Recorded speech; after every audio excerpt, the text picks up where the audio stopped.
नसरापूरच्या नराधमाला हाल करून संपवा, राज ठाकरेंचा संताप। फास्टॅग पद्धतीने कारवाई करू म्हणणाऱ्या सरकारने त्याची व्याख्या सांगावी। महिलांवरील अत्याचारावरून राज ठाकरे आक्रमक।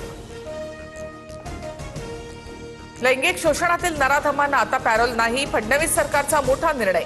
नसरापूर घटनेसंदर्भात मंत्रिमंडळ बैठकीत पडसाद, महिला सुरक्षेसाठी कडक कायदा करण्याची तयारी। मुख्यमंत्र्यांमध्ये माणुसकी चुरली नाही, एका चिमुकलीवर अत्याचार झाला आणि तुम्ही पेढे वाटताय। नसरापूर प्रकरणावरून प्रणिती शिंदेंचा संताप, तर प्रणिती शिंदेंनी प्रत्येक घटना राजकीय दृष्टीने पाहू नये, महाजनांचं उत्तर। एकनाथ शिंदे मुख्यमंत्री असताना अक्षय शिंदेला ठोकला होता, पोलिसांच्या बंदुका नराधमांना ठोकण्यासाठीच।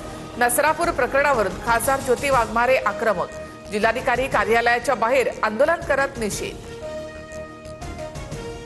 नसरापूर घटनेमधील पीडित चिमुकलीचा मृत्यू श्वास कोंडल्यामुळे, नराधमाने तोंडात मोजा कोंबल्यामुळे चिमुरडीने जीव गमावला। पोस्टमॉर्टम रिपोर्ट मधून धक्कादायक माहिती समोर, आरोपीला 7 मे पर्यंत कोठडी। आमदार महेश शिंदेवर पक्षाच्या विरोधात भूमिकेमुळे कारवाईची टांगती तलवार, पत्नीला अध्यक्षपद मिळवण्याच्या हट्टामुळे पक्षात कारवाईची शक्यता। महेश शिंदेवर शिस्तभंगाची कठोर भूमिका घेतली जाणार, सूत्रांची माहिती।